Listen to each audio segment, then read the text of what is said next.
कमल के फूल के ऊपर ओस की बिंदु, गुलाबी गुलाबी पामों में सफेद सफेद फफोले था। दोनों के चरणों में प्रणाम किया। हे माता, आज मैं अपने धर्म को उतार कर तेरे दरबार में भीख मांगने के लिए आया हूं। त्यागो मांगो भीख त्याग निज धर्म। कौन सा धर्म उतार रहे हैं श्री भरत? कहा मैं क्षत्रिय हूं और क्षत्रिय कभी कुछ मांगता नहीं, और क्षत्रिय से जो बनता है सो वो तो देता है, और वो भी बेटी से मांगना। गंगा को कहा कि तू मेरी बेटी है, और यमुना को कहा कि तू भी मेरी बेटी है। यमुना गंगा भरत की बेटी कैसे है? यमुना को कहा कि तू सूर्य की बेटी है और हम सूर्य वंशज हैं, इसलिए रिश्ते में तू हमारी बेटी लगती है।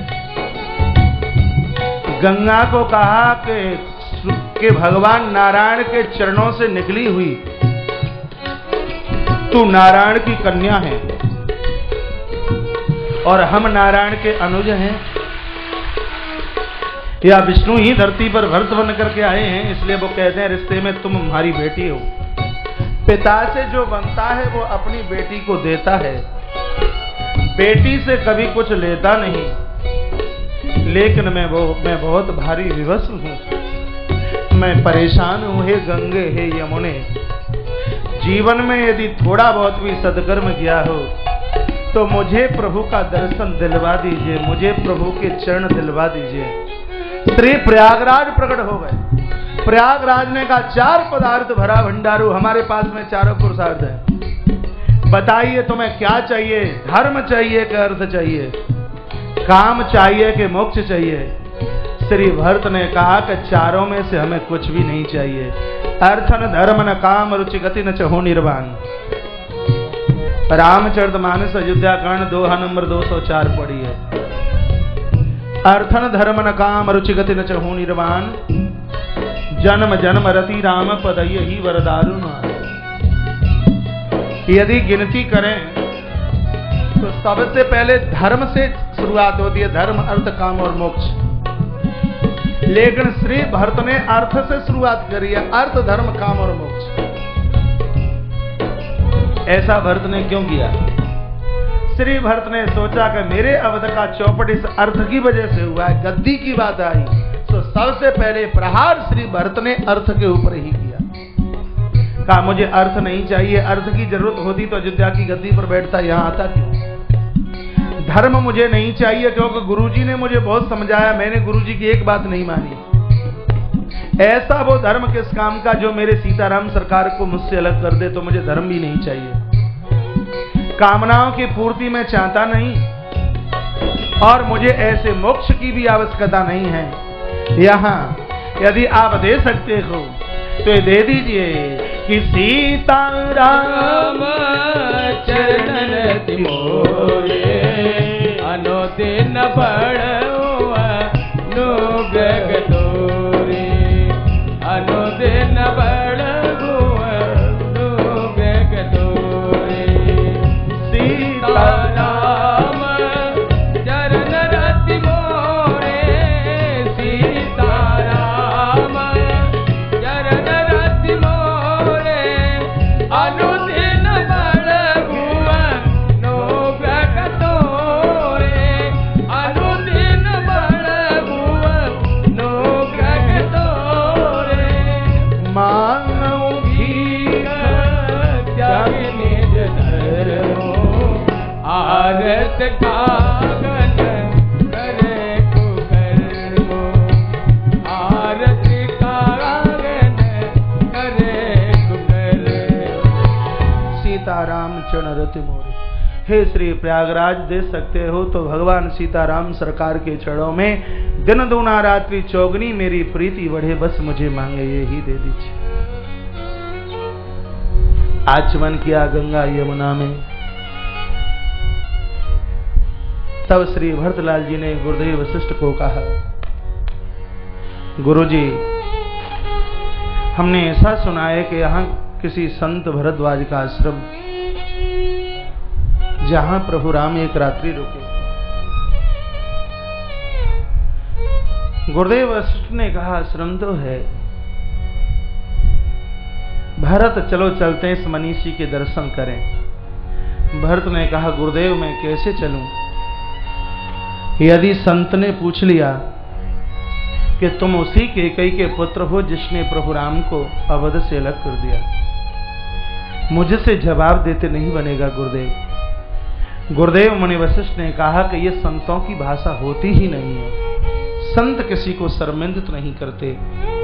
श्री भरत गुरुदेव के साथ और अवधवासियों के साथ चले हैं। सुनत राम गुणग्राम सुहाए, भरद्वाज मुनि पर पही आए। भरद्वाज महात्मा के आश्रम पर आए हैं और मुंह से आवाज निकली, हाँ राम प्रभु राम प्रभु राम। भरद्वाज महात्मा दौड़े भरत चरणों में गिरे हैं और उठा करके अंक में भर लिया है। रो रो करके चरणों का अभिषेक श्री भरत ने कर दिया। गुरुजी ने भरत को बैठने के लिए सुंदर सिंहासन दिया। भरत ने पूछा गुरुदेव क्या प्रभु एक रात्रि से आश्रम पर आकर के रुके? भरद्वाज मुनि ने कहा कि हाँ मैं बड़भागी हूँ, तो भगवान ने हमें सनात किया, हमें कृतार्थ किया, भगवान एक रात्रि यहाँ रुके। क्या प्रभु ने मुझे याद किया? जब ये कहा कि क्या प्रभु ने हमें याद किया, तो मत भरत मोर मत एहु। भरत मेरा मत ये है कि धरती पर प्रभु राम के ही लिए तुम्हारा शरीर धारित हुआ है।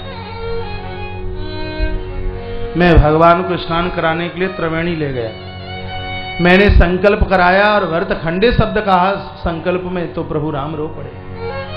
मैंने पूछा प्रभु रो क्यों रहे हो? कहा आपने संकल्प में जो भरत शब्द कहा है कि भरत मेरा भाई है, और जब मैं अवध से चला तब मेरा भैया घर पर नहीं था भरत, और जब भरत आया होगा तो मेरे भरत के ऊपर क्या बीती होगी। तुम्हारे लिए प्रभु बहुत रोए, बहुत रोए। भरत तुम बड़भागी। और भरत हम ये तुम्हारी झूठी बड़ाई झूठी प्रशंसा नहीं कर रहे, ये नहीं किसी राजा के राजकुमार हो तो कुछ डोनेशन दे करके चले जाओ, ऐसी बात नहीं है। भरत एक दिन मैं सभा मंडपम में बैठा हुआ था, एक साधु ने खड़े होकर के प्रश्न किया, कहा कि प्रयाग में रहने का फल तो ये मिला कि राम का दर्शन हुआ, क्या राम दर्शन करने का भी कोई फल होता है क्या? पुष्प के ऊपर फल आए ये देखने को मिलता है, लेकिन फल के ऊपर भी फल चल करके आ जाए एक असंभव जैसी बात है। देखिए 2-3 चौपाइयां गुरुदेव महात्मा भरद्वाज श्री भरत के सामने बोल रहे हैं। आती हो तो गाना जरूर। सोना हो भरत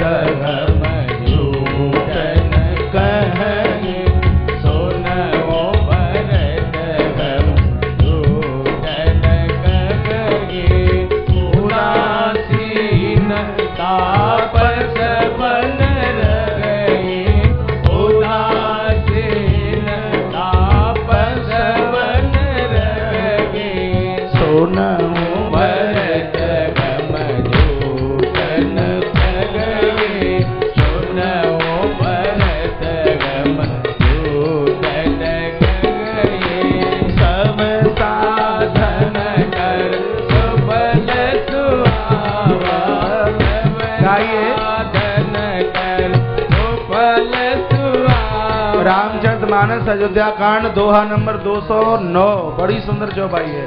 सब साधन कर सो फल सुहावा, सब साधन कर सो फल सुहावा, श्री राम दर्शन पावा, लखन राम जी दर्शन पावा, फल कर फल दर्श तुम्हारा, फल कर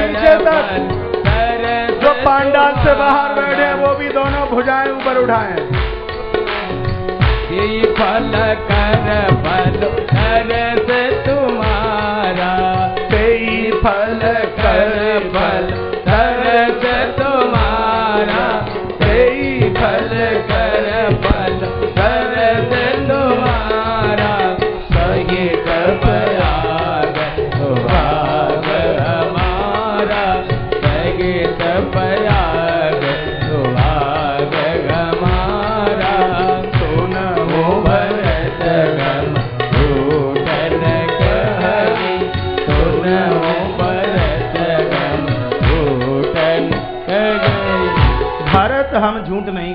प्रयाग में रहने का फल राम दर्शन मिला, और राम दर्शन का फल हमें ये मिला है कि हमें भरत जैसे साधु का दर्शन हुआ। शब्द सुनते ही श्री भरत बहुत रोए हैं। और संध्या का सूर्य अस्त हो रहा था तब भरत ने जाने के लिए विदाई मांगी। संकोच किया, पता नहीं बाबा के कनस्तर में आटा होगा भी कि नहीं, यहां तो पूरा अवध आया है। गुरुजी मन की बात समझ गए और कहा होगा कि जिसका जीवन परमार्थ में है उसकी रसोई का आटा कभी समाप्त नहीं होता, कभी समाप्त नहीं होता। आप विचार मत कीजिए। रोक लिया भरत को। रात्रि को रिद्धि और सिद्धि आई हैं, हाथ जोड़े हैं, वंदन किया है। रिद्धि सिद्धि सिरधर मुनि बनवानी, कहा बड़भाग्नि आपो अनुमानी, हम बड़भाग्नि हैं, भरत जैसे साधु की सेवा करने का सौभाग्य प्राप्त होगा। ऐसे ऐसे मिष्ठान और पकवान बनाए गए हैं अवध के लोगों ने जिनका कभी दर्शन भी न किया हो। रिद्धि सिद्धि भरत के सामने आके प्रकट हुई हैं, लेकिन भरत ने आंख खोल करके देखा भी नहीं। कथा कहती है जब ये जीव ईश्वर के चरणों में जाता है तो दो चीजें सामने आती हैं। यदि इन दोनों से बच गया तो महाराज वो ईश्वर के दरबार तक पहुंच गया। एक है कंचन और एक है कामिनी, और यही सिद्धियां श्री भरत के सामने चल करके आई हैं। लिखा संपद चकई भरत चक मुनि आए सुखिलवार। रात के समय में चकवा चकवी को एक ही पिंजड़े में बंद कर दिया जाए। दोनों में इतना संयम है कि एक दूसरे को देखते नहीं है, भले ही एक ही पिंजड़े में बंद कर दिया जाए। तो मुनि का आश्रम है पिंजड़ा, महाराज भरत है चकवा, और जितनी भी महाराज वो रिद्धि सिद्धियां आई हैं वो संपत्ति है चकवी। जैसे एक पिंजड़े में रात्रि को चकवा चकवी को, चकवी चकवे को नहीं देखता, उसी प्रकार से श्री भरतलाल जी महाराज ने रिद्धि सिद्धियों को आंख खोल करके देखा ही नहीं। ताली में बहुत कंजूसाई, मतलब बात समझ में नहीं आई।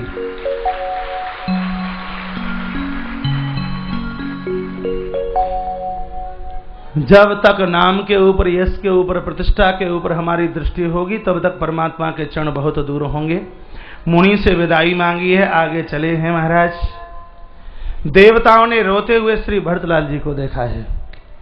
जब ही राम कहिले उसासा, उमगत प्रेम मनहु चहु पासा। हा राम हा राम हा राम श्री भरत कहते हैं। महाराज पत्थर की शिला मोम की तरह पानी बन करके पिघल जाती है। वाड़ी में अमृत इतना है। मैंने बहुत बार निवेदन किया है कि अमृत चंद्रमा के पास नहीं है, अमृत क्षीर सागर में भी नहीं है। अमृत किसके पास है? अरे अमृत तो भक्तों की वाणी में, महापुरुषों के कंठ में हुआ करता है। श्री भरतलाल जी की वाणी में अमृत है। जब ये राम बोलते हैं पत्थर मोम की तरह पानी बन करके पिघलता है, इसलिए वाणी से मधुरभाषी बने। एक बार तुलसीदास जी, सुनिए वाणी का प्रभाव। एक बार तुलसीदास जी सूरदास जी से मिलने के लिए आए और कहा बाबा सीताराम। सूरदास जी ने कहा तुलसीदास जी बोलिए राधे श्याम। तुलसीदास जी ने सूरदास जी को कहा बाबा सीताराम। सूरदास जी ने कहा बोलिए तुलसी क्या हाल है? राधे श्याम। बोलिए राधे श्याम। तुलसी बोले बाबा आपको तो दिखाई ही नहीं देता, तो आपको कैसे पता लगा कि तुलसी आपसे मिलने के लिए आया है? तो सूरदास क्या जवाब देते हैं? सूरदास जी ने कहा हमें पता लगा तुम्हारी वाणी से, वर्तमान समय में तुलसीदास जी के अलावा इतनी बढ़िया सीताराम कोई बोल ही नहीं सकता, इसलिए मैंने विचार कर लिया कि तुलसी आया। अमृत तो संतों की वाणी में होता है। ऐसी वाणी बोलिए मन का पाक होई, और को शीतल कर है आपो शीतल हो। वाणी की मधुरिमा, वाणी की मधुरता हुए। जब ही राम कहिले ही उसासा, उमगत प्रेम मनहु चहु पासा। पत्थर मोम की तरह जल बन करके बही जाता है।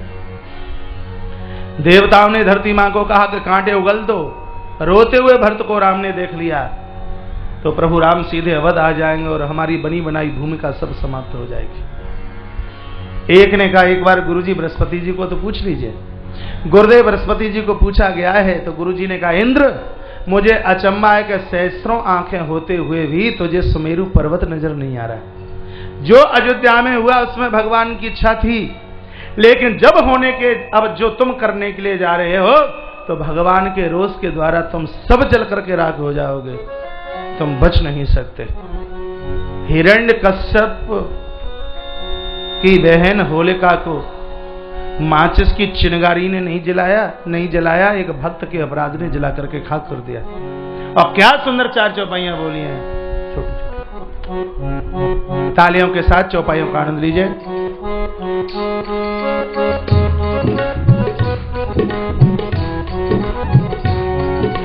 सोने सोरे सर गुनाथ सुहाव, निज अपराध सही नहीं का।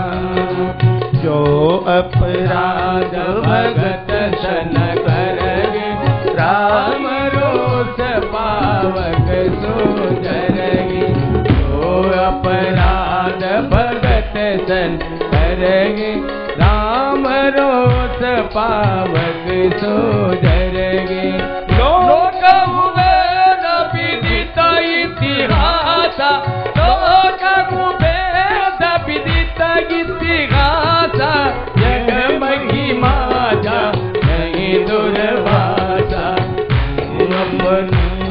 भगत सन करगे, राम रोष पावक सुधरगे। सोने सोरे उपदेश हमारा, राम ही सेवक परम प्यारा। मुझे आनंद नहीं आ रहा, एक बार दोनों हाथ ऊपर उठाकर ताली बजाएंगे। सोने सोरे उपदेश हमारा, राम ही सेवक परम प्यारा। परम प्रधान विश्व कर राखा, जो जस करई सो तस फल जाका। कर्म प्रधान विश्व करि राखा, कर्म प्रधान विश्व करि राखा। जो जस करई सो तस फल जाका। जो अपराध भगत सन करगे, राम रोष पावक सुधरगे। जो अपराध भगत सन करगे, राम रोष पावक सुधरगे। कह दिया जो भगवान का अपराध करे तो दुर्वासा की कथा पढ़ लेना। त्रिलोकी में बचने के लिए जगह कहीं स्थान नहीं मिला, इसलिए मान लो हमारी बात। एक ने दूसरे से कहा गुरु की मान लीजिए, भलाई इसी में ही है। धरती माता को आदेश दिया कि फूल बिछा दीजिए। धरती माता ने पुष्प धरती पर उगल दिए हैं और एक बदली आई। महाराज जो आनंद प्रभु राम को भी नहीं मिला, श्री भरतलाल जी को मिल रहा है। तत्पश्चात आगे चले, उस गांव से निकले जहां की भिल्ल स्त्रियां प्रभु राम के दर्शन करने के लिए दौड़ी। खेतों में जो काम कर रहे थे वो पुरुष लोग दौड़े, कहा राम आ गए, राम आ गए, राम आ गए, राम आ गए। सो जो खेत में काम करने वाली वो वनवासिनी, वो भिल्लनियां दौड़ी और उन्होंने कहा कि ये राम नहीं है। उनके पतियों ने पूछा क्या प्रमाण है ये राम नहीं है? तो वो भिल्लनियां क्या कहने लगी, कहा प्रमाण ये है कि ये राम नहीं है, क्योंकि जो पहले वाले गए थे वो हंसते हंसते जा रहे थे और ये जा रहे हैं तो ये रोते रोते जा रहे हैं, इसलिए राम नहीं है। पहले वाले जो गए उनके साथ में उनकी स्त्री जानकी थी और वो जानकी इनके पास नहीं है, इसलिए राम नहीं है। सब लोगों ने प्रणाम किया, कहा आप कौन हैं? तब भरत जी ने कहा कि दुनिया के लोग मुझे प्रभु राम का अनुज भरत के नाम से जानते हैं। इतना कहा तो सब चरणों में शरणागत हो गए। कहा भैया भरत आपकी जय हो, भैया भरत आपकी जय हो, आपकी गुणवत्ता हमने प्रभु के द्वारा सुनी है, आपकी जय हो, आपकी जय हो। आप चित्रकूट जा रहे हैं, हमें भी साथ में लेके चलिए। श्री भरतलाल जी ने कहा आप सब मेरे संग चित्रकूट चलें। इन लोगों ने राम से भी ज्यादा आदर संत भरत को दिया। क्यों? राम को इन लोगों ने कहा हमें चित्रकूट लेके चलिए, राम जी ने मना कर दिया। क्यों? प्रभु राम कहते हैं कि मेरे पीछे कोई महात्मा आ रहा है, कोई संत भरत आ रहा है और साधु के साथ तीर्थ यात्रा के लिए साधु के साथ भगवान के धाम जाओगे तो रास्ते में कहीं भटकोगे नहीं। इसलिए भरत जैसे संत के साथ साथ चल करके आप श्री चित्रकूट चल करके आइए। मुझे तो लग रहा है कि प्रभु राम तो महात्मा भरत का अनाउंसमेंट करते करते जा रहे हैं। जैसे बढ़िया कथावाचक बढ़िया संत आए तो पहले लोग गाड़ी लेकर के अनाउंस करते हैं फलाने फलाने नाम के महात्मा जी श्री श्री 1008 फलाने फलाने जगत गुरु महात्मा जी चल करके आ रहे हैं, कृपया उनका प्रवचन सुनना मत भूलना। 7 दिन का प्रवचन है और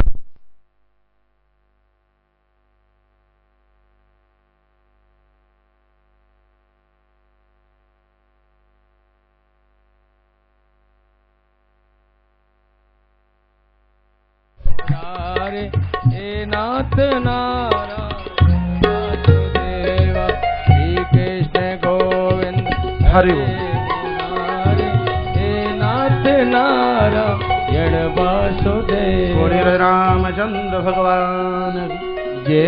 बढ़िया संत के लिए अनाउंस किया जाता है तो प्रभु भी श्री भरत जी महाराज का अनाउंस प्रचार करते हुए गए हैं। श्री भरतलाल जी सबको अपने साथ में लेते लेते श्री चित्रकूट की तरफ चल रहे हैं। महाराज गोस्वामी जी लिख रहे हैं कि ये तो आपने राम की, प्रभु राम जी की, ये श्री भरतलाल जी की आपने चरित्रता सुनी, अब प्रभु राम का क्या हो रहा है वो सुन लीजिए। का वहां राम रजनी अवशेषा। तुलसीदास जी श्री भरतलाल जी के साथ में है और चर्चा प्रभु राम की करते हैं। कहा वहां राम रजनी अवशेषा।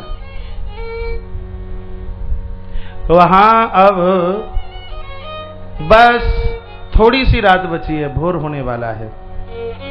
जागे सी सपना अस देखा, मैया जानकी जागी है और बहुत बुरा सपना देखा। मैया की आंख में आंसू हैं, प्रभु राम के पास आई और कहा भगवान मैंने रात्रि को बहुत बुरा सपना देखा है।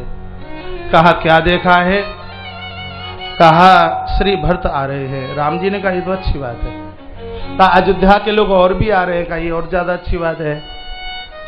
कहा संग में गुरु जी भी आ रहे हैं। कहा ये और ज्यादा बढ़िया बात है। कहा साथ में माताएं भी आ रही है। राम जी ने कहा ये तो और ज्यादा बढ़िया बात है। मैया जानकी ने कहा प्रभु मुझे अच्छा नहीं लग रहा, माताओं के देह पर श्वेत वस्त्र है, मेरा दाहिना अंग फड़क रहा है, मुझे लग रहा है बहुत कुछ बुरा होने वाला है। प्रभु राम ने समझाया सीते जिसके पिता दशरथ और गुरु वशिष्ठ और जिसकी मां कौशल्या हो उसके अवध में कभी कुछ बुरा नहीं हो सकता। समझा दिया माता जानकी। लखनलाल के पास राघव आए और लखनलाल को कहने लगे लखन सपन यह नीक न हुई। लक्ष्मण ये सपना ठीक से नहीं हो सकता, तो मुझे लगता है कि कठिन कुछ आए सुनाइए ही कोई।